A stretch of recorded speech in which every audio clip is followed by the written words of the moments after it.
ہمارا مذہب ہے مذہب اہل بیت، مذہب تشیع، یہ مذہب محمد و آل محمد کا مذہب ہے، یعنی جو اصل ذریت ابراہیم اور نسل اسماعیل سے پاک و پاکیزہ خاندان ہے، ہم ان کی تعلیمات پر عمل پیرا ہیں۔ آئیے دیکھیے کہ وہ کیسے معصوم ہیں اور وہ اللہ کی عبادت کیسے کرتے تھے۔ یہ میرے سامنے صلاۃ مسعودی ہے اور یہ اس کی 3 جلدیں ہیں، فارسی میں کتاب ہے۔ علامہ مسعود بن محمود سمرقندی آناف کے بہت بڑے یہ عالم ہیں، فقیہ عالم ہیں، یہ 7ویں صدی ہجری کے بہت بڑے عالم ہیں۔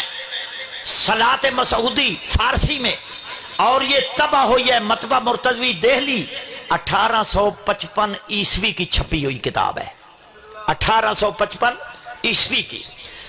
اس کا صفحہ نمبر 59 ہے، اس میں یہ لکھتے ہیں یہ، اور یہ کتاب اصل میرے پاس ہے، اگر کوئی پکچر لینا چاہے، کوئی تصویر لینا چاہے تو وہ لے سکتا ہے۔ اس کتاب میں یہ لکھا ہے، بس یہ واقعہ بیان کرنے کے بعد بس ختم، کہ ابتدائے اسلام میں جو نماز پڑھی جاتی تھی وہ کیسے پڑھی جاتی تھی۔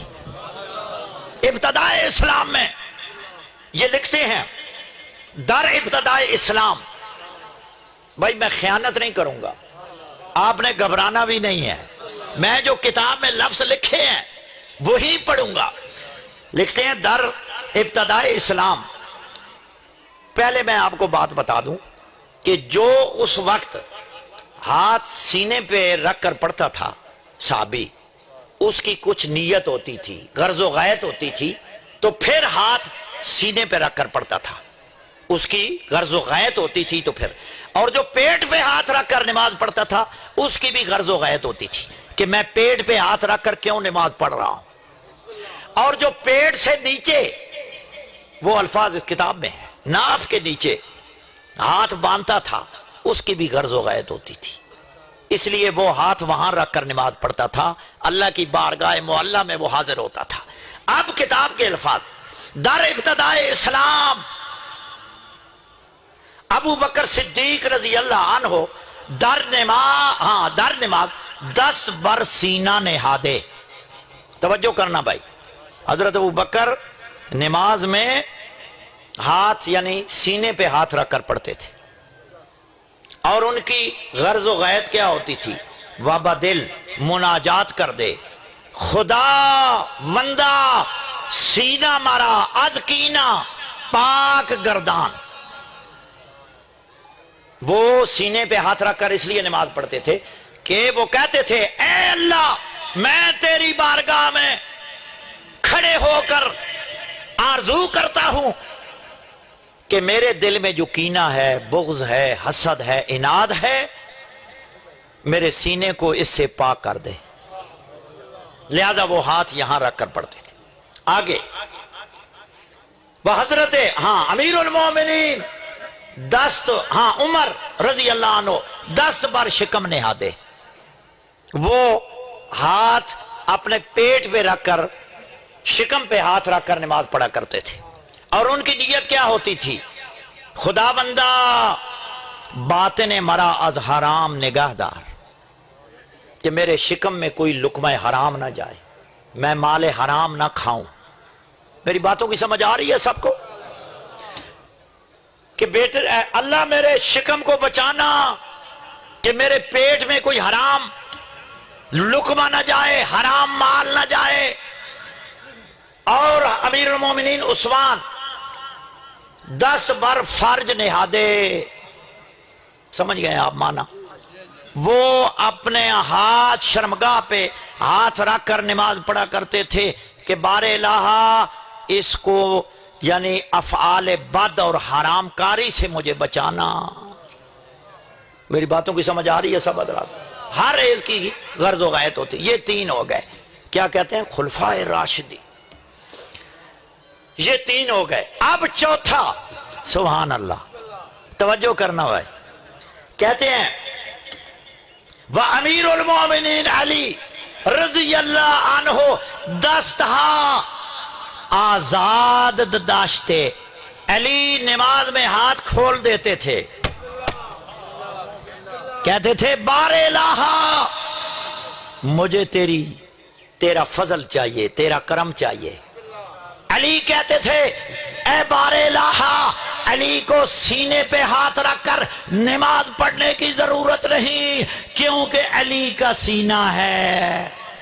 اس لیے اللہ نے فرمایا اہل علم اور برابر نہیں ہے، فرمایا یہ علی کا سینہ ہے، علی کو سینے پہ ہاتھ رکھ کر تیری بارگاہ میں حاضر ہونے کی ضرورت نہیں، کیونکہ علی کے دل میں نہ کینہ ہے، نہ حسد ہے، نہ بغض ہے، نہ علی کے سینے میں حسد آ سکتا ہے، نہ بغض آ سکتا ہے، نہ عناد آ سکتا ہے، اور نہ علی بغض و عناد کے قریب جا سکتا ہے، کیونکہ علی معصوم ہے، علی کا سینہ پاک ہے۔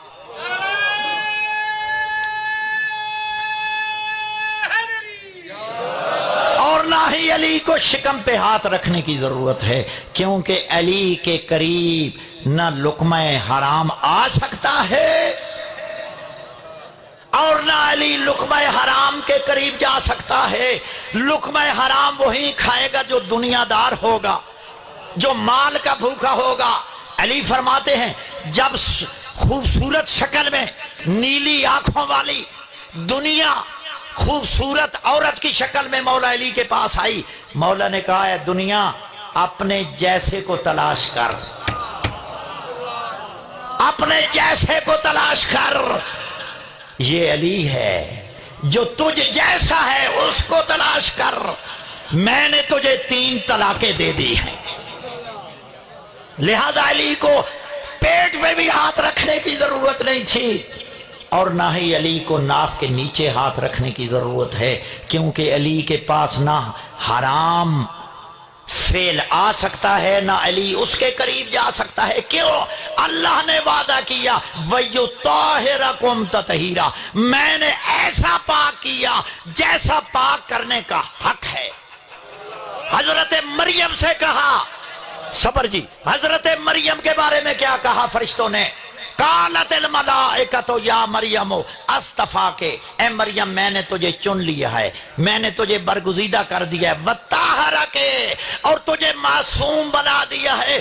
حضرت مریم کے لیے لفظ طاہر صرف کہا ہے، لیکن خاندان اہل بیت کا جب ذکر آیا تو اللہ نے حضرت مریم جیسا معصوم نہیں کہا، کہا وَيُطَهِّرَكُمْ تَطْهِيرًا، مفعول مطلق لگا کر تاکید کی کہ میں نے پاک اوروں کو بھی کیا ہے، لیکن جیسا پاک میں نے ان کو کیا ہے ایسا کسی کو نہیں کیا۔